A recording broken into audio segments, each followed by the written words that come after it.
Bem-vindo ao canal Escatológico.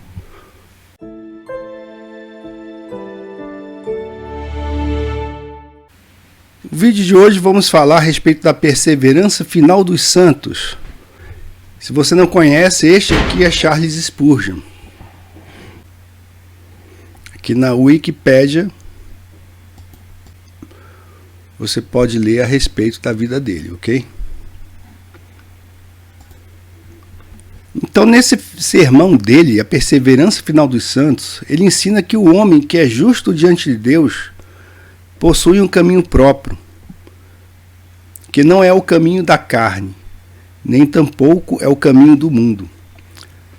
É um caminho que o mandato divino lhe designou e é onde ele caminha pela fé.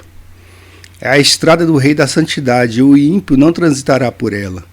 Somente os que são resgatados pelo Senhor caminharão por esta estrada, e eles vão descobrir que é uma trilha de separação do mundo.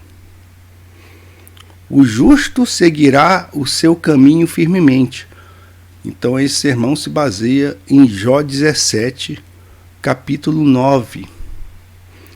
E o tema é justamente esse: a perseverança final dos santos. Uma vez que a pessoa entrou no caminho da vida, ele se torna um peregrino, e ele deve perseverar nele ou perecer. Pois assim disse o Senhor: e se ele recuar, a minha alma não tem prazer nele. A perseverança no caminho da fé e da santidade é uma necessidade do cristão, pois somente o que perseverar até o fim, este será salvo. Seria em vão brotar rapidamente, como a semente que é lançada sobre a rocha, mas logo seca, quando o sol está a pino. Pois isso apenas demonstraria que uma planta assim não tem raiz, mas se enchem de seivas, as árvores do Senhor. As árvores do Senhor que crescem, que têm a raiz no Senhor, vão crescendo. E a Bíblia fala a respeito o caminho do justo, né? Que é como a luz da aurora que vai brilhando mais e mais, até ser dia perfeito. E desse modo eles caminham, né?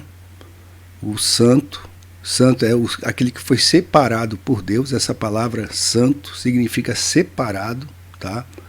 Não tem nada a ver com aqueles santos da igreja romana, tá? Nada a ver com isso. Então, mesmo em sua velhice, os cristãos, eles têm essa alegria, porque isso é para demonstrar que Deus, ele é reto, o Senhor é justo e reto. Não tem nada a ver com o caráter da pessoa, porque ele ensina que há uma grande diferença entre o cristianismo nominal e o real. Isso pode ser comprovado no fracasso de um e na perseverança do outro.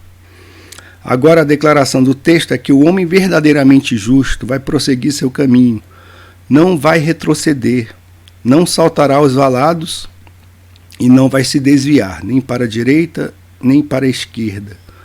Não descansará ficando sem fazer nada, e nem tampouco desmaiará, nem deixará de prosseguir em seu caminho, mas ele prosseguirá seu caminho.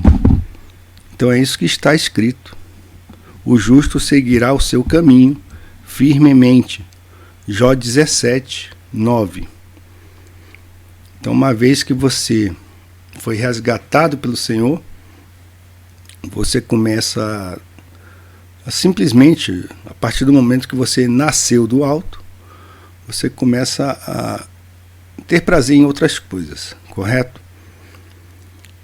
Então, frequentemente, vai ser muito difícil fazer e caminhar,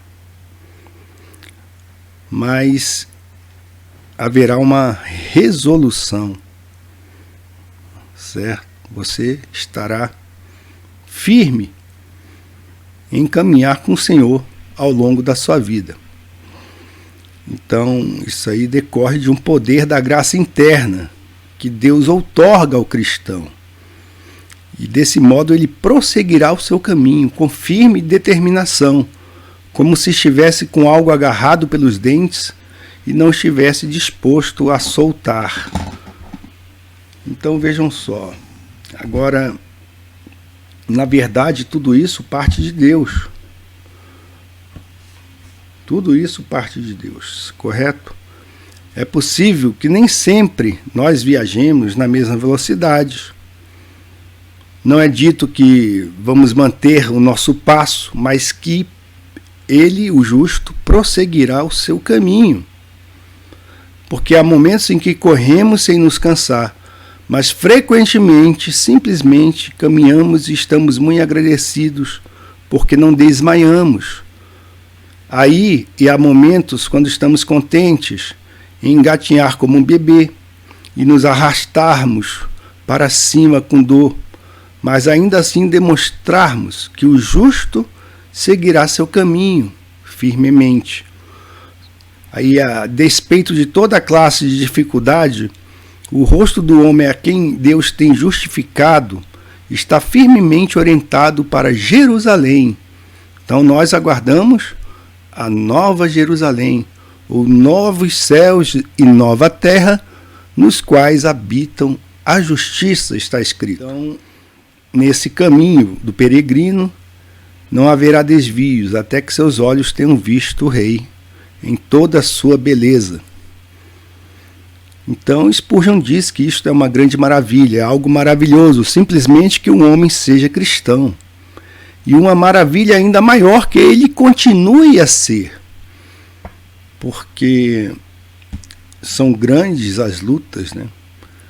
As decepções, são grandes as lutas, grandes os espinhos que temos que atravessar, mas é isso, é uma luta e caminhamos nessa luta, não é verdade? Caminhamos nessa luta. Então, Spurgeon ensina, né, se nós considerarmos a debilidade da carne, a força da nossa corrupção interna, a fúria da tentação satânica, as seduções que existem no mundo, o orgulho, o mundo e seus caminhos maus, todas essas coisas estão, na verdade, contra nós. E, no entanto, aqui, maior quem está a nosso favor do que todos os que estão contra nós, e desafiando o pecado, Satanás, a morte e o inferno, o justo prossegue seu caminho. Então ele diz, né, ele interpreta que o texto declara com precisão a doutrina da perseverança final dos santos. O justo seguirá seu caminho firmemente. Faz anos, quando houve uma amarga e ardente controvérsia entre calvinistas e arminianos, cada um dos grupos tinha o costume de fazer caricaturas do outro grupo. Muito do peso dos argumentos não estava direcionado contra o grupo oposto no sentido real, mas sim contra aquilo com que o grupo era identificado. Fizeram um boneco de palha e logo queimaram, coisa muito fácil de fazer.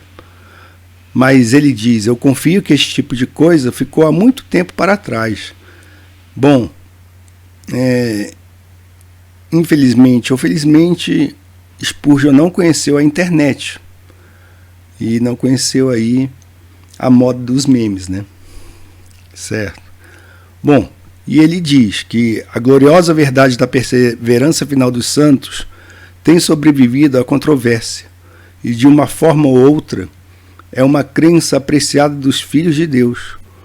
Contudo, tenho muito interesse de entender no que ela consiste. A Escritura não ensina que um homem chegará ao final de sua jornada sem que continue viajando ao longo do caminho. Não é certo que um ato de fé seja tudo, e que não se requeira fé, oração e vigilância a cada dia. Nossa doutrina é exatamente o oposto disso. Isto é, que o justo seguirá seu caminho firmemente, ou, em outras palavras, continuará em fé, em arrependimento, em oração e sob a influência da graça de Deus. No próximo vídeo, continuaremos este estudo.